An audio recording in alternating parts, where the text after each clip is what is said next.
Assalamualaikum warahmatullahi wabarakatuh. Perkenalkan, nama saya Yesenia Fitri dengan NIM A1D1211087 dari Ruang 3 semester 6 Prodi Pendidikan Guru Sekolah Dasar Universitas Jambi. Di sini saya akan menjelaskan materi tentang strategi pembelajaran kreatif dalam pendidikan inklusi di jenjang sekolah dasar. Pendidikan inklusi selaku proses mengkombinasikan seluruh peserta didik di kelas. Mengenai ini tercantum kepada partisipan didik yang memiliki kekurangan secara raga serta emosi. Sebagian peserta didik yang belajar di kelas pembelajaran inklusi wajib menyesuaikan diri dengan struktur ruangan kelas. Ini pastinya memerlukan strategi inklusi, semacam mengubah struktur raga di dalam kelas, memperoleh kemudahan bila kekurangan secara raga, serta penyusunan waktu belajar dalam kelas terhadap peserta didik yang kekurangan dalam energi tangkap serta kelakuan, sehingga mereka bisa belajar lebih aman di dalam kelas. Menyesuaikan diri yang sangat berarti dalam pendidikan inklusi yang merupakan mengenalkan tiap peserta didik di dalam tiap keberagamannya. Anak berkebutuhan khusus atau inklusi ini ada dua kelompok, yaitu ada anak inklusi ABK temporer atau sementara dan anak inklusi permanen atau tetap. Adapun termasuk kategori inklusi temporer meliputi anak-anak yang berada di lapisan strata sosial ekonomi yang paling bawah, anak-anak jalanan, anak-anak korban bencana alam, anak-anak daerah perbatasan, dan di pulau terpencil. Pembelajaran bagi anak inklusi atau yang dimaknai dengan student with special needs membutuhkan strategi tersendiri pada penyusunan pembelajaran. Guru dapat melakukan pendataan pribadi peserta didik. Data pribadi meliputi karakteristik spesifik, kemampuan, kelemahan, kompetensi, hingga tingkat perkembangannya. Karakteristik inklusi umumnya bersinggungan dengan tingkat perkembangan fungsional.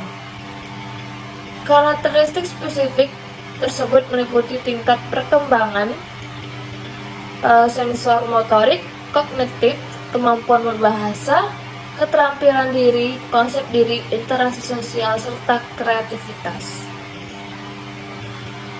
Dalam mengetahui karakteristik setiap peserta didik, guru setidaknya melakukan screening maupun asesmen atau penilaian agar mengetahui secara jelas tentang kompetensi diri pada peserta didik yang bersangkutan.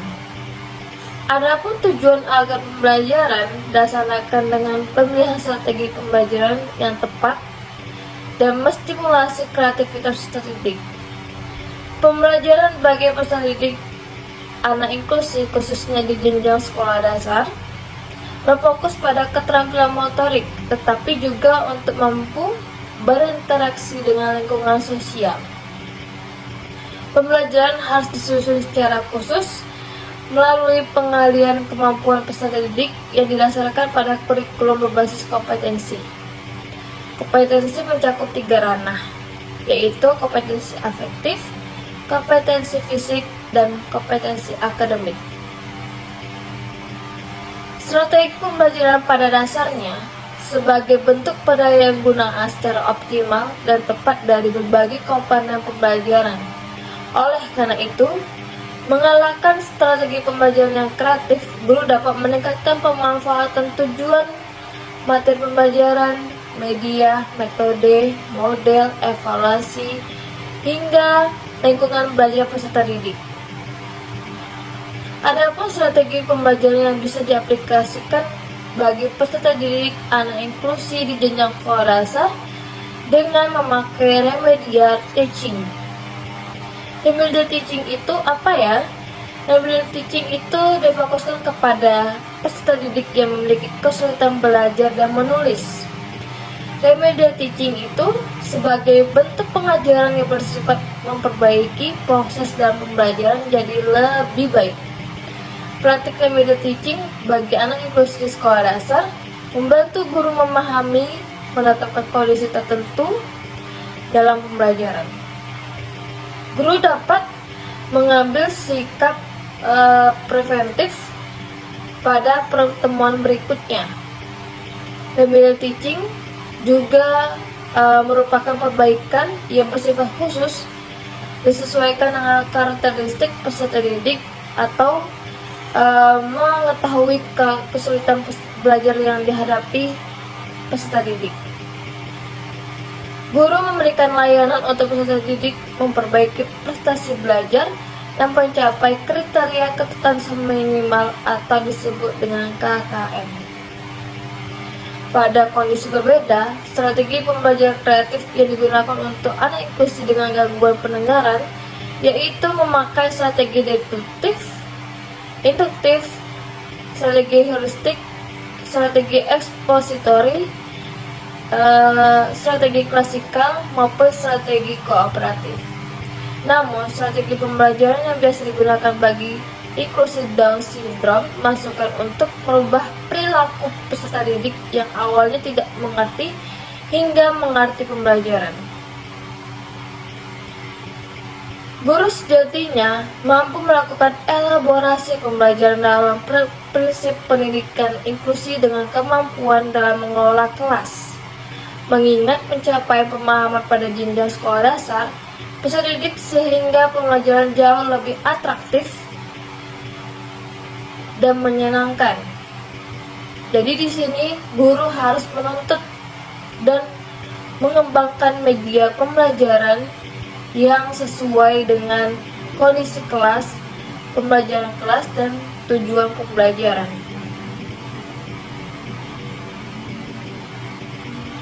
Di sini contohnya adalah penggunaan media pembelajaran. Contohnya adalah penggunaan media pembelajaran puzzle ditunjukkan untuk melatih logika peserta didik. Contohnya penggunaan puzzle lantai dengan gambar binatang seperti burung melatih peserta didik menyimpulkan di mana letak organ tubuh binatang tersebut. Tentunya pengetahuan ini didasari dengan logikanya yang tepat, yakni bentuk burung seutuhnya. Satu perihal terutama buat ditumbuh kembangkan dalam diri anak merupakan keahlian kognitif. Keahlian ini terpaut dengan keahlian seorang anak dalam membongkar permasalahan serta mencari pemecahan.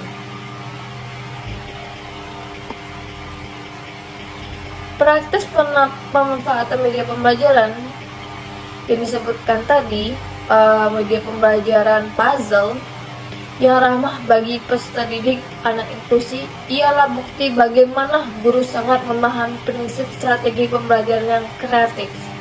Strategi pembelajaran yang tepat tidak hanya untuk meningkatkan motivasi peserta didik, tetapi juga sigap terhadap kondisi di kelas. Pembelajaran yang kreatif adalah pembelajaran yang mewadahi pikiran, gagasan, dan kreativitas peserta didik. Ditinjau dari kegiatan peserta didik, pembelajaran yang kreatif adalah pembelajaran yang memberi kesempatan kepada peserta didik anak inklusi untuk merancang, membuat, serta berkreasi.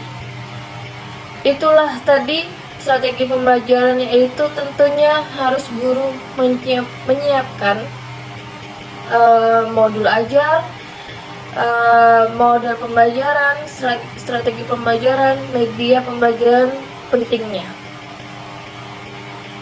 Lalu pembicaraan kreatif menuntut guru dalam mengembangkan kegiatan belajar yang beragam untuk peserta didik.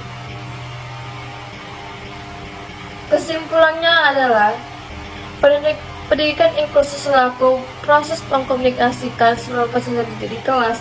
Tentunya hal ini tidak hanya terbatas pada kondisi normal, tetapi juga bagi anak inklusi. Secara teoritis, anak inklusi ini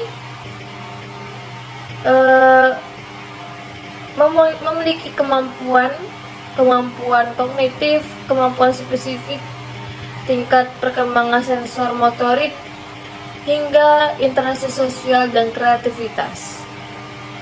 Tentunya, pembelajaran bagi peserta didik inklusi ini di jenjang sekolah dasar tidak hanya berfokus kepada keterampilan motorik, tetapi juga untuk mampu berinteraksi dengan lingkungan sosial. Pendidikan inklusi dimaknai sebagai satu sistem pendidikan yang dimasukkan untuk mewujudkan konsep pendidikan untuk semua berdasarkan Permendiknas Nomor 70 Tahun 2009. Pendidikan inklusi diartikan sebagai sistem penyelenggara pendidikan kepada peserta didik yang memiliki kelainan dan potensi kecerdasan dan atau bakat istimewa. Pendidikan inklusi dilaksanakan sejajar dengan praktik pendidikan pada umumnya.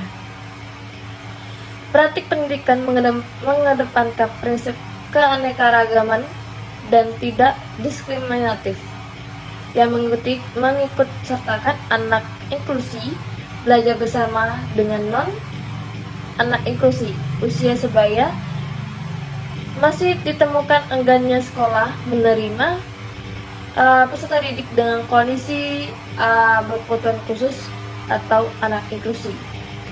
Di antaranya mungkin dikarenakan kurangnya kesiapan tenaga pendidik memilih metode, model, media, strategi, maupun sumber belajar yang sesuai dengan heterogen kelas. Pendidikan inklusi diselenggarakan tidak hanya bagi peserta didik yang berkebutuhan khusus. Bagi khalayak penyelenggara pendidikan inklusi berkontribusi positif bagi perkembangan karakter peserta didik yang non berkebutuhan khusus atau reguler. Peserta didik umumnya mampu menumbuhkan empati dan bertoleransi sekaligus menghargai perbedaan. Kondisi anak berkebutuhan khusus atau anak inklusi memiliki kondisi yang beragam, baik fisik, emosi, mental, sosial, maupun perilaku. Keberagaman kondisi anak inklusi berimplikasi pada konsekuensi, tepatnya pada implementasi. Pembelajaran kreatif di lingkungan sekolah tidak hanya memperhatikan pada kondisi fisik peserta didik anak inklusi, namun pembelajaran kreatif dengan mengedepankan prinsip pendidikan inklusi dapat diintegrasikan dengan ragam media pembelajaran, sehingga menciptakan lingkungan belajar yang ramah bagi semua peserta didik, baik peserta didik non-inklusi dan peserta didik inklusi. Perihal ini dikarenakan peserta didik inklusi di jenjang sekolah dasar lebih banyak ditemukan dalam kondisi psikis yang berbeda. Pembelajaran kreatif dalam pendidikan inklusi khususnya di sekolah dasar ini dapat mendeskripsikan strategi pembelajaran yang kreatif dengan guru harus menumbuhkan atau menerapkan pendidikan inklusi sejak dini. Karena sekolah inklusi sekarang ini sudah banyak sekali dimanapun, jadi guru harus menerapkan dan mempelajari atau menumbuhkan sikap pembelajaran adil dalam pendidikan anak inklusi. Strategi pembelajaran yang kreatif, guru dapat meningkatkan pemanfaatan tujuan, materi pembelajaran, media, metode, evaluasi, hingga lingkungan belajar peserta didik. Jadi, strategi pembelajaran yang kreatif itu, guru dapat meningkatkan pemanfaatan tujuan, materi pembelajaran, media, metode, hingga lingkungan belajar peserta didik. Adapun tadi yang saya jelaskan, strategi pembelajaran yang cocok dan diaplikasikan bagi peserta didik anak inklusi di jenjang sekolah dasar yaitu dengan remedial teaching, strategi deduktif, induktif, strategi heuristik, strategi ekspositori, strategi klasikal, strategi kooperatif, hingga strategi perubahan perilaku. Di sini guru harus mampu mengoptimalkan prinsip pendidikan inklusi dengan kemampuan dalam mengelola kelas. Jika tidak, maka proses pembelajaran dengan anak inklusi tersebut tidak tercapai. Dalam menunjang kebutuhan tersebut, maka guru disarankan dan diharapkan untuk mengeksplorasikan media pembelajaran dengan sesuai dengan tujuan pembelajaran pada anak inklusi tersebut yang ramah bagi peserta didik berkebutuhan khusus atau inklusi. Seperti yang saya jelaskan tadi, seperti contohnya adalah media pembelajaran puzzle. Demikianlah pembelajaran yang tercipta mampu meningkatkan partisipasi antar peserta didik. Baiklah, itu saja penjelasan materi yang saya sampaikan. Mohon maaf bila ada salah kata, kalimat, dan perkataan. Saya akhiri. Wassalamualaikum warahmatullahi wabarakatuh.